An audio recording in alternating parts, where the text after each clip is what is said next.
Unfortunately, the horrible trend of layoffs for the gaming industry continues. And again, it has affected the lives of devs who have helped make and continue my love for this franchise called Destiny. Now, firstly, before we go anywhere, just want to mention, if to anyone affected by this, I am wishing for you all to quickly get back on your feet. You guys are talented individuals, and this is just a disgusting situation that has plagued 2024 gaming, and it's insane. And what's even more crazy is that after delivering the best piece of content the franchise has seen, the reward was that more layoffs were on the way. So specifically, the workforce at Bungie yesterday was around 1,300 people. And after this news, it now sits around 850. I still think that the operations of Destiny, I'm not going to say won't be affected, but Destiny's still being worked on, you'll see in this blog post. And if Destiny 3 is on the way, I think the timeline of it being 3 years away doesn't seem affected either, but again, I have no clue on the production pipeline going on at Bungie, and clearly that pipeline that the leaders have done is not effective.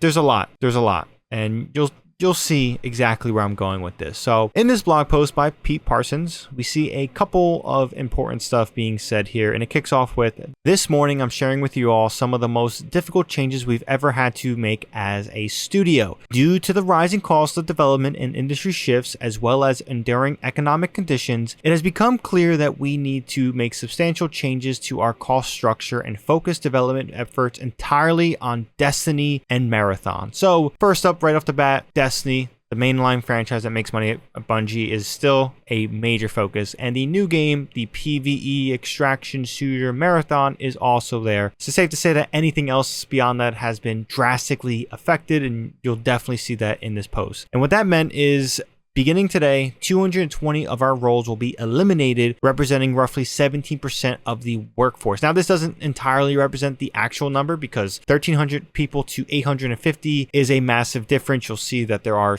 other changes that are interesting. I mean, people didn't lose their jobs, but they got moved and shifted, and they're away from the Bungie umbrella. Now, it goes on saying this: I realize all of this is hard news, especially following the success we have had with the final shape, but as we've navigated the broader economic realities over the last year, and after exhausting all other mitigation options, this has become a necessary decision to refocus our studio and our business with more realistic goals and viable financials. So right off the bat, it seems like that 45% revenue miss that happened last year with Lightfall was more of incompetence on the people setting the numbers rather than the quality of the work the devs have actually done. But just besides the layoffs, we're getting people moved to Sony in a way. So first, we are deepening our integration with Sony Interactive Entertainment, working to integrate 155 of our roles, roughly 12% into SCE over the next few quarters. SIE has worked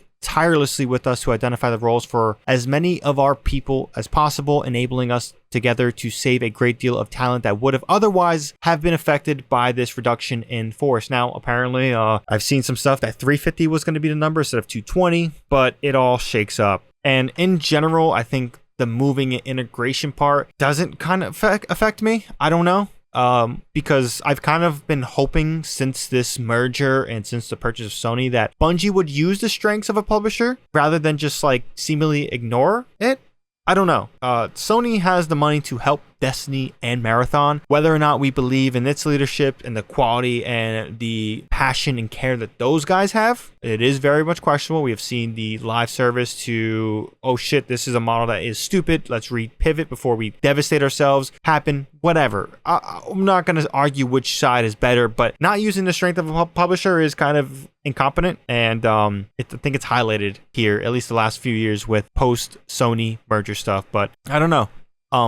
We have seen the benefits of other Activision studios helping Bungie out pre-Activision split, so it is just kind of like wild we haven't seen that with Destiny at all, and I don't know. I really don't know how much that would have changed the situation due to the fact of the problem that Bungie is having right now, but it's also important to mention that part of this reshuffle is moving a team that was working on a new game into a new studio tied to the PlayStation Studios umbrella instead of Bungie. So again, this reiterates the main focus of Bungie being Destiny and their title that should be released soon, Marathon. But this post continues. Additionally, in 2023, our rapid expansion ran headlong into a broad economic slowdown, a sharp downturn in the game industry, and our quality missed with Destiny 2 Lightfall, and the need to give both the Final Shape and Marathon the time needed to ensure both projects deliver at the quality our players expect and deserve. We were overly ambitious, our financial and safety margins were subsequently exceeded, and we began running in the red. Well, that's interesting, right? After this new trajectory became clear, we knew we had to change our course and speed, and we did everything we could to avoid today's outcome. Even with exhaustive efforts undertaken across our leadership and product teams to resolve our financial challenges, these steps were simply not enough. Now, it sounds like the people making these decisions aren't doing a good job, but more on that soon. This post then ends off at this. Bungie will continue to make great games.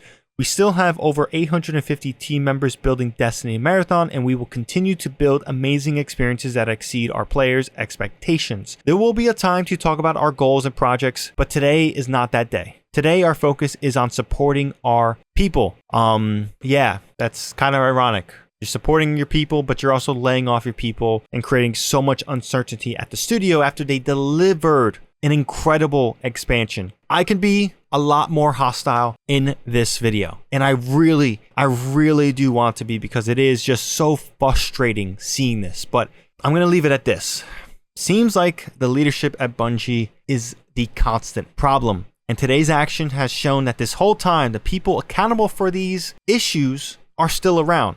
So yes, Bungie has a problem, and it's a Pete Parsons problem. That's all I gotta say. Everyone affected, hope you guys land on your feet. There were so many people, senior narrative I saw on Twitter. Unfortunately, I've seen people get reports that they were off. They had PTO. They were off today, and they were met with news that they've been laid off. Very, very insane times in 2024 for the gaming industry. But yeah, that's all I gotta say. I'm not even gonna say like, subscribe, whatever. Just, I'm done. I'm gonna end the video here. I was gonna post a Destiny video today, but I'll save that for tomorrow. This is all the news in the Destiny information and content this franchise deserves right now, because people's lives have been affected, and the leadership causing these constant issues are not being held accountable for their bad management at their job. But yeah, hope you guys have a good one, especially those who were affected by these layoffs.